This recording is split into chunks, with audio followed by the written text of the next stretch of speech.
Mi esposo me vendió por una deuda. Hola, antes que nada, quiero pedirte un favor. Por favor, no digas mi nombre, pero esta historia, supongamos que me llamo Laura. De verdad que tengo 34 años y hace más de 8 años que estoy soltera. Trabajo todos los días, me encanta jugar al vóley, salir con mis amigas y disfrutar de las cosas simples. Hoy llevo una vida tranquila, pero hubo un tiempo en el que todo era muy diferente. A los 23 años caí en el mundo de las adicciones. La cocaína se había convertido en parte de mi rutina y llegó un punto en el que ya no podía pasar un solo día sin consumir. Gracias a mi familia, que nunca me soltó la mano, ingresé a un centro de rehabilitación en las sierras de Córdoba. Ese lugar cambió mi vida.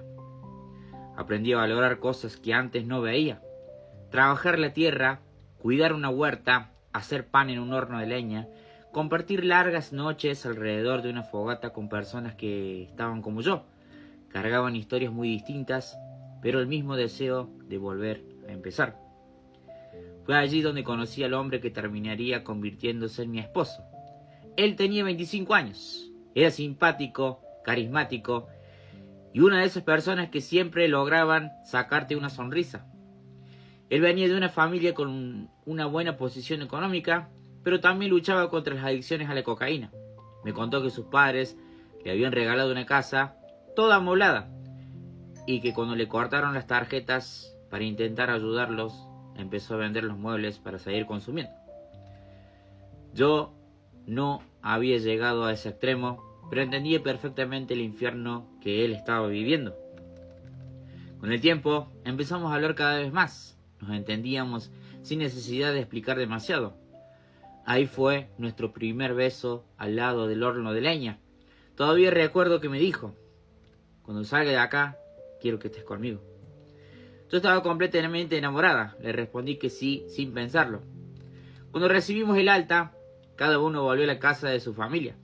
Pero seguíamos viéndonos.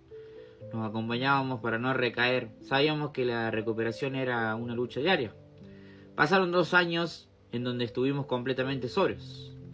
Entonces decidimos casarnos por civil y por iglesia. No una gran fiesta ni luna de miel. Solo nuestra familia y la felicidad de creer que habíamos dejado atrás el peor capítulo de nuestras vidas. Yo soñaba con tener un hijo. Cada vez que hablábamos del tema, él respondía lo mismo: esperemos un poco más, todavía no es el momento. Yo respetaba su decisión, pero unos meses después del casamiento empecé a notar cambios. Llegaba tarde, desaparecía durante horas, estaba irritable, cualquier comentario terminaba en una discusión. Hasta que un día noté que la Play 5 que le había regalado había desaparecido. No hizo falta preguntarle. Conocía esa historia. Ya la había escuchado cuando me contó que había vendido los muebles de la casa de sus padres para conseguir droga. Cuando volvió esa noche lo enfrenté. Le dije que por qué había recaído y que no quería volver yo a ese infierno. Y él se quebró. Lloró delante mío y me confesó que todo había empezado en un asado. Había tomado alcohol, un amigo sacó cocaína y pensó que una sola vez no iba a cambiar nada. Pero una sola vez fue suficiente. Él me pidió perdón, me juró que volvería a rehabilitación si era necesario y yo le creí otra vez. Pasaron unos meses y un día me dijo que tenía que viajar con su padre por cuestiones familiares y que estaría fuera de casa varios días. Lo ayudé, le preparé el bolso, lo despedí con un beso. Jamás imaginé que esa sería la última vez que lo vería como el hombre del que me había enamorado. Esa madrugada del sábado golpearon la puerta de casa. Yo no quería abrir. Pensé que era una equivocación.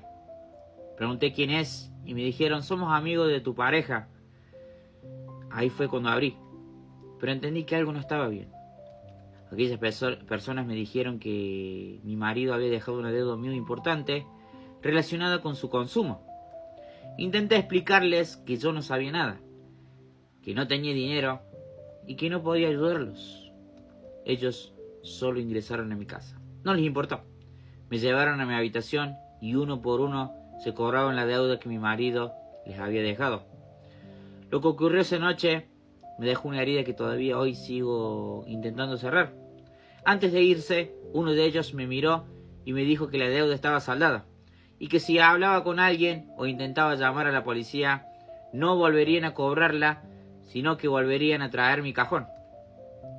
Nunca sentí tanto miedo. Pasé varios días encerrada, sin comer, sin dormir y sin saber qué hacer. Lo primero que hice fue hacerme análisis de todo porque me sentía asco a mí misma. Mientras tanto, descubría la verdad. Mi esposo nunca había viajado, según su padre. Él estaba escondido en la casa de un amigo. Había desaparecido para salvarse él y con tanta droga encima no le importó su mujer. Me había dejado completamente sola. En ese momento entendí que el hombre que había conocido en rehabilitación ya no existía. Junté mis pocas cosas, rescindí el contrato del alquiler y volví a la casa de mis padres sin mirar atrás. Nunca volví a buscarlo. Nunca le pedí explicaciones. Y jamás acepté escuchar las excusas que, según supe tiempo después, él intentó hacerme llegar. Durante muchos años guardé silencio. No porque sintiera culpa, sino porque tenía miedo. Miedo de que esas personas regresaran. Miedo de que nadie me creyera. Y sobre todo, miedo de volver a romperme. Hoy sigo trabajando. Juego al vóley y siempre que puedo salgo con mis amigas. Intento disfrutar de las pequeñas cosas que antes daba por sentadas. Todavía hay noches en las que recuerdo todo lo que pasó y me pregunto cómo pude enamorarme de alguien que terminó destruyendo nuestra vida de esa manera. Pero también aprendí algo. Las adicciones destruyen mucho más que a quien consume. Pueden arrastrar familias enteras, romper promesas, convertir el amor en miedo y hacer que las personas tomen decisiones que parecen imposibles de comprender. Si hoy decidí contar esta historia, no es para darle lástima. Es porque durante años sentí que cargar con este secreto era una condena.